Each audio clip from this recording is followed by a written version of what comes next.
नमस्कार, मैं हूं संजय शर्मा। आप देख रहे हैं 4 PM news network. Jammu Kashmir के एक पूर्व गवर्नर थे, नाम था सत्यपाल मलिक, आपको याद होगा। बड़े बड़े भयंकर खुलासे किए थे उन्होंने पुलवामा को लेकर। उन्होंने बताया था कि किस तरह अंबानी और संघ के बड़े नेता राम माधव एक फाइल पे साइन कराने के लिए 300 करोड़ रुपए की रिश्वत का मामला था। ये सारे खुलासे उन्होंने किए थे, कैसे ये लोग इन्वॉल्व थे। पूरे देश में, पूरी दुनिया में हल्ला मचा, सीबीआई जांच हुई, लेकिन राम माधव पे और अंबानी से कोई पूछताछ नहीं हुई। हाँ, सतपाल मलिक की मुसीबतें बढ़ गई। उनके घर पे, उनके बाकी साथियों के घर पे इनकम टैक्स की छापे पड़ गए। जांच ही हो गई, सीबीआई ने छापे डाल दिए, तमाम कागज उठा के ले गए। लेकिन सतपाल मलिक डरे नहीं। इस देश में अब जब जाटों को एक किनारे करने की रणनीति बन रही है, हरियाणा चुनाव के बाद भारतीय जनता पार्टी जिस तरह जाट नेताओं को हाशिए पर ढकेल रही है, उससे जाट समुदाय में एक बेचैनी है, एक परेशानी है। हरियाणा में जाट बनाम गैर जाट करके चुनाव तो जीत लिया गया, लेकिन अब जाट नेताओं को समझ आया कि भारतीय जनता पार्टी ने असल में उनके साथ धोखा कर दिया। जयंत चौधरी रबड़ स्टैम्प बन के बैठ गए हैं और धनखड़ जी तो बस साहिब के आगे हाथ जोड़ने के अलावा कुछ कर नहीं पा रहे। तो ऐसे में एक जाट लैंड, एक जाट सिख मुस्लिम का आंदोलन खड़ा करने की रणनीति बन रही है। तो बड़ी मजबूती के साथ सतपाल मलिक इस काम में जुटे हुए हैं कि जाटों को, मुस्लिमों को, सिखों को एक मंच पर लाया जाए, एक राजनीतिक ताकत बनाई जाए। है क्या ये रणनीति? आने वाले समय में भारत की राजनीति में इसका क्या प्रभाव पड़ेगा? इस तमाम विषयों पर मैंने सतपाल मलिक जी से बातचीत की है। बहुत शानदार बातचीत है। आपसे रिक्वेस्ट है पूरी बातचीत सुनिएगा, चैनल को सब्सक्राइब और ज्वाइन जरूर करिएगा। चलते हैं सतपाल मलिक जी के पास। 4 PM न्यूज नेटवर्क में स्वागत है सतपाल मलिक जी आपका।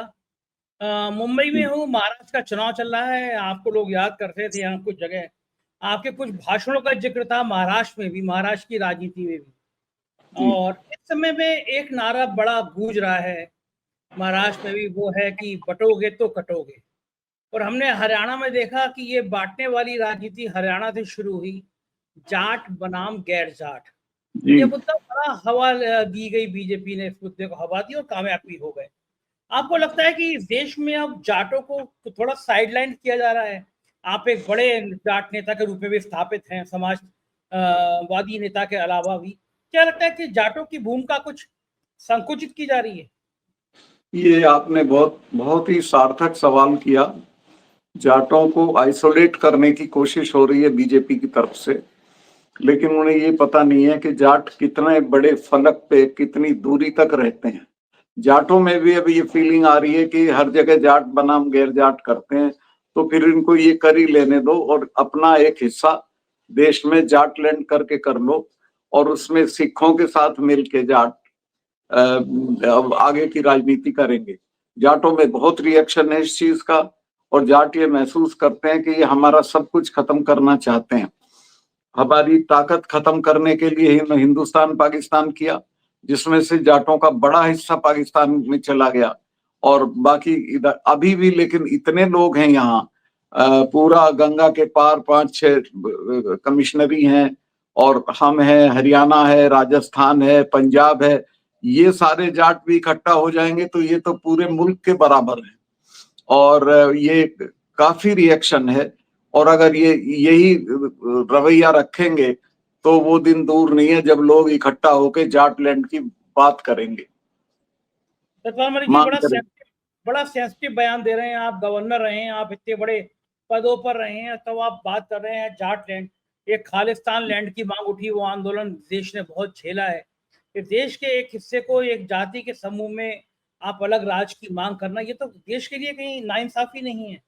मैं अलग राष्ट्र नहीं मांग रहा हूं, मैं तो जितनों को ये अलग कर रहे हैं, ये अलग कर रहे हैं, जाट बनाम गैर जाट, उतने लोगों को ये कह रहा हूं कि वो संगठित हो जाएंगे इनके खिलाफ और इनको पता चल जाएगा क्या होता है। मतलब आपका इशारा एक राजनीतिक ताकत बनाने का है। जाटलैंड मतलब एक राजनीतिक ताकत, अलग राज्य की। देश के विभाजन का नहीं है, कोई अलग से टुकड़ा नहीं बनाने का है। ये एक राजनीतिक शक्ति के तौर पे इकट्ठा होना है इनके खिलाफ, और उसमें हम सिखों का भी सहयोग लेंगे। आप चाहते हैं कि जाट और सिख मिलके अब एक राजनीतिक ताकत बने इस देश में। जी जी, मुझे जितने लोग मिल रहे हैं जाट सब कह रहे हैं कि सिखों की तरफ बढ़ो। आपको लगता है कि सिखों के प्रति भी नाइंसाफी की जा रही है? बार बार जब जी आंदोलन किया जा रहा था, आप किसान आंदोलन में जुड़े थे, जो जी किसान नेता थे उनको खालिस्तानी कह दिया जाता था, उनको जी आतंकवादी जी। कह दिया जाता था। आपको लगता है कि उन उनके साथ ये भेदभाव हुआ है? हाँ, बिल्कुल बिल्कुल उनको आइसोलेट करने की कोशिश। वो तो मैंने पहली बार उनके पक्ष में बोला तो आज मुझे सिखों का बहुत समर्थन प्राप्त है, बहुत पसंद करते हैं लोग, बुला रहे हैं, यहाँ तक के पाकिस्तान के सिख भी बुला रहे हैं। तो मेरा ये कहना है कि ये खतरनाक खेल खेल रहे हैं और जाट, नॉन सिख जाट और सिख इकट्ठा हो जाएंगे तो इनको पता चल जाएगा क्या होता है। अच्छा लेकिन एक हम बात। जी प्लीज कंटिन्यू। राष्ट्र विरोधी कोई काम नहीं करेंगे, हम देश से अलग होने की बात नहीं कर रहे हैं, हम कोई अलग टुकड़ा नहीं मांग रहे, लेकिन हम एक अलग पहचान मांग रहे हैं जो ऑलरेडी इन्होंने हमें दे रखी है। सब जगह हरियाणा की जीत को इन्होंने कहा कि हमने जाट बनाम अदर्स किया, तो तुम जाट बनाम अदर्स कर रहे हो तो करो, अब हम भी अलग हैं तुमसे, हम सिखों के साथ मिलकर तुम्हारा इलाज करेंगे। लेकिन आप बीजेपी ने तो देश का उपराष्ट्रपति देखिए जाट दिया है, धनखड़ साहब कितना पुरजोर तरीके से जाटों की बात करते हैं। अब देखिए मैं उन पे तो कोई कमेंट नहीं करना चाहता, वो ऐसी पोजीशन पे हैं और ये करने से कभी जाट किसी को पद देने से या मुझे कोई पद दे दें उससे सेटिस्फाइड नहीं होते। पूरी कम्युनिटी के साथ आपका आचरण क्या है वो है सवाल। पूरी कम्युनिटी के लिए आप सब जगह कहते हैं जाट बनाम अदर्स करो, जाट बनाम अदर्स करो। आप भले ही ना कह रहे हो कि वो संवैधानिक पद पर है, लेकिन उपराष्ट्रपति तो खुद अपनी जाति बता रहे थे। उन्होंने कहा था एक मौके पे कि मैं जाट हूँ, जाटों का अपमान हो रहा है। लोग हैरान थे कि उपराष्ट्रपति भी जाति बताने लगे। उनको कोई जाट मान नहीं रहा है, उनके गांव के जाट भी नहीं मान रहे हैं। लेकिन वो समर्पित हैं मोदी जी के लिए, जितने समर्पित आप गवर्नर रह के भी नहीं हुए, लेकिन वो मैं तो उपराष्ट्रपति समर्पित है। मैं कभी समर्पित नहीं रहा ना, मैं समर्पित, समर्पण माने अपने स्वयं को खत्म करना, वो मैंने कभी नहीं किया और ना मैं करूंगा किसी राजनीतिक पद के लिए। ये तो मुझे उपलब्ध था पद जो उनको मिला है, मैंने लेकिन कहा कि ये कोई चीज नहीं होती। मुझे जब मैंने किसान आंदोलन पे बोला तब मुझे कहा गया था कि आपको उपराष्ट्रपति बना देंगे, मैं कहा नहीं ये कोई चीज नहीं है, मैं, हमारे किसान मर रहे हैं और मैं राजभवन में बैठा हूँ, ये मुझे मंजूर नहीं है, मैं जरूर बोलूंगा किसानों के पक्ष में। और आप देखिए सारे किसान आंदोलन को इन्होंने बदनाम किया, जाटों का कह के, सिखों का कह के, खालिस्तानियों का कह के। तो ये जो इनका चिंतन है, इसका इलाज यही है कि जाट संगठित हों और जो उनके नजदीक है, जैसे सिख उनके नजदीक हैं तो उनके नजदीक आए। वो कह रहे हैं कि देश का सबसे बड़ा सूबा है यूपी, यूपी का जी प्रदेश अध्यक्ष भी देखो जाट है। तो जाट जी राजनीति सफाई से करती है बीजेपी। जी। नहीं, कहाँ यूपी में क्या दे रखा है जाटों को? भूपेन्द्र जाट चौधरी, कहाँ? भूपेन्द्र चौधरी एक प्रदेश। एक एक जमाने में 6 6 मिनिस्टर होते थे केंद्र में जाटों के, आज तो एक भी नहीं है। हाँ, और राज्य मंत्री, स्वतंत्र प्रभार। जयंत बाबू के बारे में आपका क्या ख्याल है? जयंत चौधरी क्या जाटों का वो तो प्रतिनिधित्व? जयंत जयंत हमारे बच्चे हैं, बेटे हैं, मैं उनके बारे में कुछ नहीं कहना चाहता। उनके लिए इतना तो इनको करना ही चाहिए था कि उसको बना दिया, पर वो जयंत ने तो नहीं कहा ना कभी जाटों को कि इनको मानो। अच्छा, आप अपनी बिरादरी के नेताओं के लिए नहीं बोलते, आप धनखड़ जी के लिए भी नहीं बोलेंगे, आप जयंत चौधरी के लिए भी नहीं बोलेंगे? नहीं नहीं, धनखड़ जी के लिए तो मैं क्या बोलूं, लोग बोलते हैं कि भाई झुका हुआ जाट और टूटी हुई खाट किसी काम की नहीं होती है, तो उनको जाट ही नहीं, उनके गांव के लोग जाट नहीं मानते हैं। आप भेज के देखो राजस्थान में, बहुत घुमाया था उनको चुनाव के पहले। ये बात तो ठीक है जयंत सर। ये बात जयंत तो के ठीक पास तो जयंत के पास तो चौधरी साहब की थाती है, उनका हम सम्मान करते हैं और उस तरह से वो कहीं भी रहेगा तो उसके प्रति हमारी शुभकामनाएं और बेस्ट विशेस रहेंगी। लेकिन क्या जयंत चौधरी को भी उतना सम्मान दिया बीजेपी ने जिसके वो हकदार थे? कहाँ दिया? उसे हर स्टेज पे अपमानित करते हैं, जहां भी चीफ मिनिस्टर या प्राइम मिनिस्टर की मीटिंग होती है उसे 6 7वें नंबर पर बिठा दिया जाता। उसका कहाँ सम्मान कर रहे हैं? और उसको राज्य मंत्री क्यों? भाई उसको फुल फ्लेजेड मिनिस्टर बनाओ। लोग बड़े मायूस हो गए। हरियाणा में सबको उम्मीद थी कि कांग्रेस सरकार बनाएगी और ये उम्मीद थी कि जाटों का बड़ा दबदबा है, इतनी बड़ी वोट बैंक है। लेकिन अगर हरियाणा जैसे राज्य में भी अगर जाट नेता स्थापित, जाट नेता कुछ जादू नहीं कर पाए, तो ये क्या माना नहीं जाना चाहिए कि अब वो जो दबदबा था जाटों का वो राजनीति में कम हुआ है, बीजेपी ने करके दिखा दिया? वो दोबारा एस्टेब्लिश होगा। मैं आपको इसीलिए इंटरव्यू दे रहा हूं कि वो समय आ गया जब जाट अपना दबदबा दोबारा कायम करके दिखाएंगे। हरियाणा में तो इन्होंने जाट बनाम अदर्स करने की कोशिश की और बोल के किया, तो जाट उसको महसूस कर गए। वो इनको हुडा को रोकना था, इसलिए उन्होंने इस तरह का किया। लेकिन कामयाब तो हो गए ना, रोक तो लिया उन्होंने, लोगों ने हाँ, हो समझा कि गया, जाट। हो गए। उसमें हम लोगों की भी गलती है, हुडा की भी गलती है, बहुत लोगों की गलतियां हैं, लेकिन उसी से सबक सीखते हैं। पूरी कम्युनिटी खड़ी हो गई है। मैं आपको इसीलिए इंटरव्यू दे रहा हूं और मैं ये आपके जरिए वार्न करना चाहता हूं कि अब समय आ गया है, इनको जाटों के साथ दुर्व्यवहार बंद कर देना चाहिए। जाट खड़े होकर इस लड़ाई को लड़ेंगे और इसको अंतिम छोर तक ले जाएंगे। अच्छा, तो आप क्या और आप करेंगे? लगाइए, जाट जाट और सिख जब इकट्ठा हो जाएंगे तो कितनी बड़ी ताकत होगी।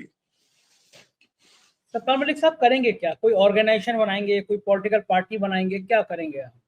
ना, वो तो पॉलिटिकली तो कुछ करना पड़ेगा। अभी मेरे जहन में एकदम नहीं है कोई चीज, पर जो मुझे फीडबैक आ रहा है, लोग आते हैं मिलने, वो सब कहते हैं जी कुछ इकट्ठा होके करो। मलिक साहब, एक चीज और पूछना चाहूंगा कि इस देश जी में अब एक अलग तरह की राजनीति चल पड़ी है। जी। इस देश में 10 साल तक नारा दिया गया विकास विकास विकास, हुआ या नहीं हुआ अलग विषय है। हम देख ही रहे हैं कि देश कैसा खोखला हो गया। लेकिन अब सूबे के संवैधानिक पद पर बैठे मुखिया, उत्तर प्रदेश के मुखिया सीएम योगी आदित्यनाथ नारा देते हैं बटोगे तो कटोगे। प्रधानमंत्री उस नारे को लगभग दोहराते हैं, एक है तो सेफ है। ये जो इतने बड़े बड़े पदों पर बैठे व्यक्ति हैं, इतने हिंसक नारे को जन्म देते हैं कि हिंसक सवाल। में ये डरपोक लोग हैं, लोगों में डर पैदा करना चाहते हैं। कौन कट रहा है और कौन काट रहा है? क्यों इनको डर लगा हुआ है कटने का? कौन काट रहा है? फिजूल की बात है। ये सब आर्टिफिशियल एक फोबिया क्रिएट करके और संप्रदायों के बीच में दरार डालने का काम है। लेकिन कामयाब तो हो जाते हैं इससे। नहीं, इसमें जो डरेंगे डरेंगे, देखो जाट तो डरता नहीं, इसमें और कोई डरेंगे तो वो जाने अपनी बात। लेकिन इसका हल क्या है? इस तरह की नफरत भरी जो राजनीति है, मुसलमानों को किनारे करने की जो राजनीति है। इसका हल यही है कि इस राजनीति को परास्त किया जाए, इसके खिलाफ खड़ा हुआ जाए। और जाटों ने तय कर लिया कि हम इस राजनीति को परास्त करेंगे। आप भी सिर्फ जाट और सिख बात कह रहे हैं, आप भी मुसलमानों की बात नहीं कर रहे हैं। नहीं, मुसलमान तो स्वतः इनके साथ है। मुसलमान और जाटों का तो बहुत बढ़िया रिश्ता है। एक मैं जमाने में पश्चिमी उत्तर प्रदेश में बड़ा मजबूत रिश्ता था। मैं जब एमएलए हुआ 74 में, तो मेरी कॉन्स्टिट्यूएंसी में जाट नंबर 3 पे थे और मुसलमान नंबर 1 पे थे। मैं उन्हीं के वोट से जीता। तो वो, और चौधरी साहब के साथ भी मुसलमान उसी तरह से रहता था। पार्लियामेंट में हाईएस्ट एमपी चौधरी साहब के मुसलमान थे। अच्छा, अब क्या और लग रहा चरण है से जी। मलिक साहब, अब क्या लगता है लोग अब मुसलमानों की बात करने से डरने लगे हैं, मुसलमानों का नाम लेने से डरने लगे हैं कि हिंदू भटक जाएगा, ये लाइन बन गई है? नहीं, वो फिजूल डरते हैं। कोई डरने की बात नहीं है। ना हिंदू भटकेगा ना मुसलमान भटकेगा। और मैं आपको एक बात बताऊं, चौधरी चरण सिंह जी ने मुझे कहा था कि सतपाल, अगर महर्षि दयानंद नहीं आए होते तो जाट तो 100% सिख हो गया होता। तो मुसलमान तो हो नहीं सकता। काफी हो गया था मुसलमान जो पाकिस्तान में है, लेकिन बाकी बचा सब सिख हो जाता। तो जाटों के साथ इनका दुर्व्यवहार बहुत पहले से रहा है। मलिक साहब, प्रधानमंत्री जी के भाषणों में अब वो उत्तेजना कोशिश करते हैं, लेकिन अब वो थकाव, वो गिरावट देखने को मिलती है। अब वो नहीं, उनकी उनकी परफॉर्मेंस इतनी हल्की है, बेकार है कि लोग उनसे छिक गए। अब कोई उनका भाषण सुनता भी नहीं है। परफॉर्मेंस के नाम पे उन पे कुछ नहीं है। किसानों में अभी भी हाहाकार है, एमएसपी कह के भी लागू नहीं की है। और नौजवानों में बेरोजगारी का भयानक संकट है। तो उन पे अब कोई उत्तेजना वाली बात है नहीं करने की। अच्छा, एक एक जमाना था जब वो उनका पोस्टर ही कोई भी चुनाव जिता दिया करता था, और अब मामला इतना ग्राफ नीचे आ गया। इसका सबसे बड़ा कारण क्या है? प्रधानमंत्री का जादू खत्म क्यों हो गया? उसका कारण है परफॉर्मेंस। परफॉर्मेंस तो 0% है उनकी, कुछ है ही नहीं। तो जादू कहां से कह लिया है, आप एक बार बहका लेंगे, 2 बार बहका लेंगे, लेकिन लगातार तो नहीं बहका सकते लोगों को। मैं मुंबई में था 2 दिन पहले, वो मुंबई आए थे प्रधानमंत्री जी, और अपनी रैली में धारा 370 का जिक्र कर रहे थे। ये कांग्रेस धारा 370 जो है वो ले आई थी, देखिए हमने हटा कर दिखा दी। लेकिन चुनाव होने के बाद आज अभी भी कश्मीर को पूर्ण राज्य का दर्जा क्यों नहीं दे रहे हैं लोग? क्या लगता है? आप तो गवर्नर रहे हैं वहां के। देखिए, मैं वो धारा मेरे दस्तखत से हटी थी 370। इन्होंने क्या किया था, वो तो मैं वहां गवर्नर था और असेंबली नहीं थी, तो मेरी सिफारिश पे हटनी थी, मैंने साइन किए थे।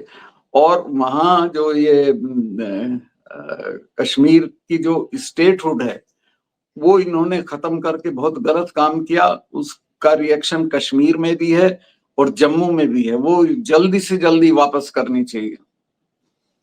अच्छा, वहां के लोग एक बात और याद करते थे, मैं घूमा वहां पे जम्मू कश्मीर के चुनाव में, मैं वहां गया था। वहां के लोग कहते थे सतपाल मलिक साहब जो गवर्नर थे तो वहां पे रोड रोकी नहीं जाती थी, ट्रैफिक नहीं रोका जाता था।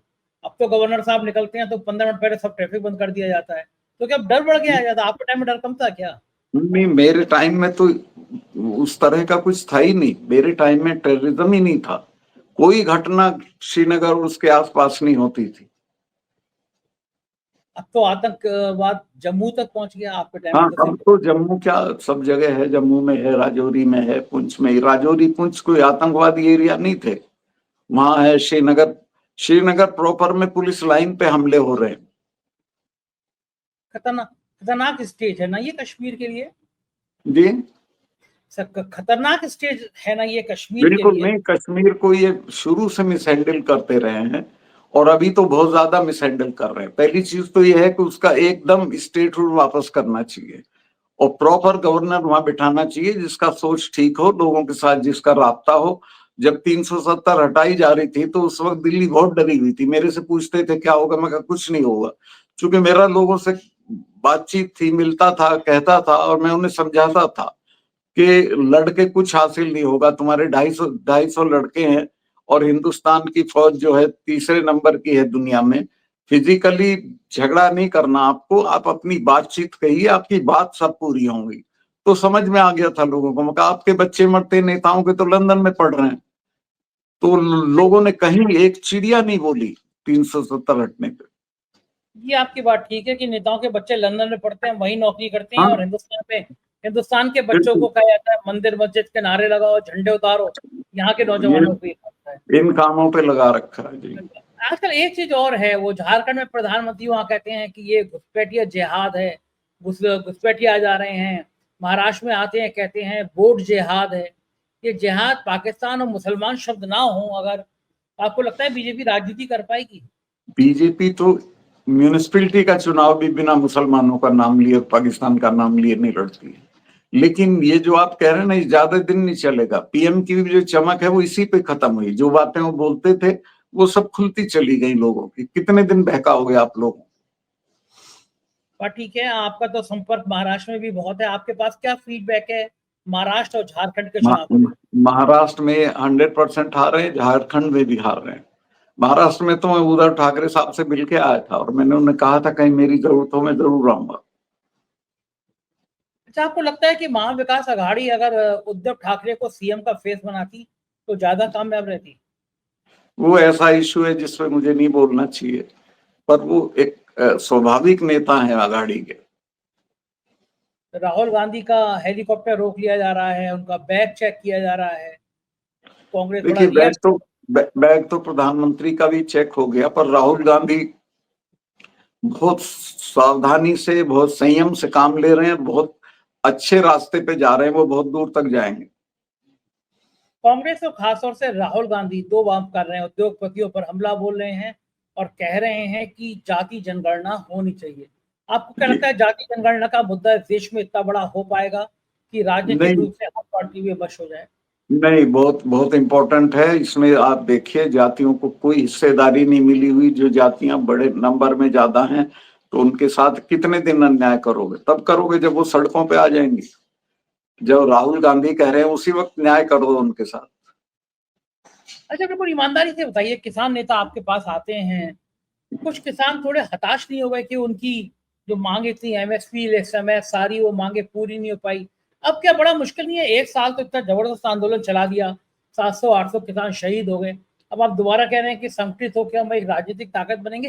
इतना आसान है क्या राजनीतिक ताकत बन जाना, आंदोलन खड़ा बिल्कुल, करना? देखिए इसमें एक चिंगारी लगने की जरूरत होती है। इस वक्त बहुत असंतोष है किसानों में, और किसी भी दिन किसान आंदोलन बड़ा खड़ा हो जाएगा। सत्पाल मलिक साहब, देश के नौजवान भी बड़ा परेशान है। बेरोजगारी की समस्या देश में बहुत विकराल रूप ले रही है। क्या लगता है, बहुत, आप अगर सत्ता में होते तो आपके पास क्या सुझाव था? क्या करें, नौजवानों को कैसे नौकरी मिले? देखिए 101 रास्ते हैं नौकरी काम देने के। नौकरी चीज नहीं होती, काम काम देने के बहुत रास्ते हैं, अगर नीयत ठीक हो सरकार की।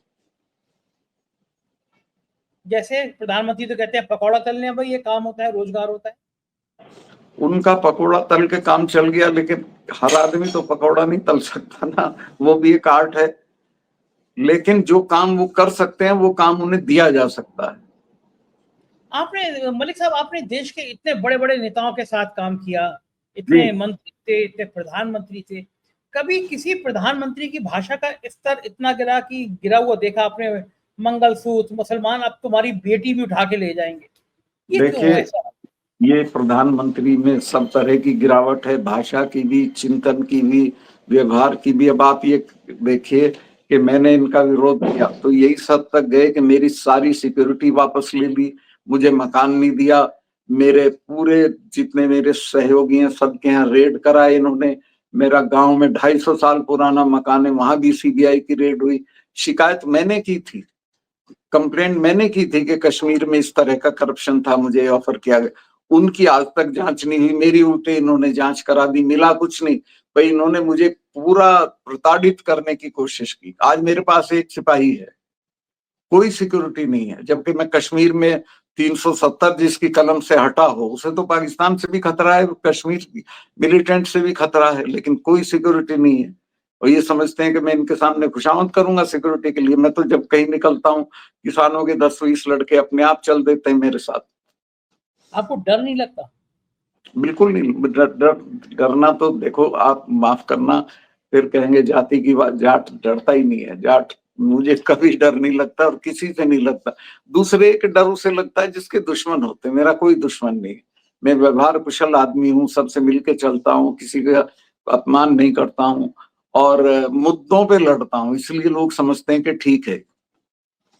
बड़ा हैरानी होती है कि आप जब गवर्नर थे तो आपने इतना भयंकर खुलासा किया था कि 300 करोड़ की रिश्वत देने की जी, ऑफर था आपके पास। अंबानी और एक राम माधव जैसे बड़े नेता का, संघ के नेता का नाम सामने आया था। वो जांच आज तक पूरी नहीं हुई, आप प्रताड़ित हो गए। जांच नहीं, उनसे पूछताछ भी नहीं हुई, उनसे तो पूछताछ भी नहीं। मेरी जरूर मेरी कर दी सीबीआई जांच इन्होंने, मेरे सारे घर के सब ले गए उठा के, सब सामान, लैपटॉप तो मेरे में नहीं था, मेरे बेटे का ले गए। फिर मेरे फोन ले गए, मेरे जो कर्मचारी हैं सबके फोन जमा है सीबीआई। और राम माधव से और अंबानी बंधुओं से आज तक परेशान बातचीत नहीं हो पाई। वो तो वैसे के वैसे ही हैं, उन्हें फिर भेज दिया कश्मीर का इंतजाम करने के लिए।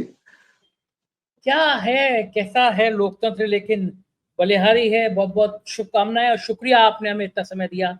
नहीं धन्यवाद। नहीं, आप, मैं इस मुद्दे पे जो मैंने इशू उठाया है, मैंने सोचा, इनसे बात हो रही थी मेरी पुष्पेंद्र जी से, इन्होंने भी कहा कि सबसे मौजूद आदमी जो हैं शर्मा जी हैं, उनसे उनको पहले दिया जाए, वो इसको फैला देंगे, तो इसको जरा बम की तरह फैला दीजिए।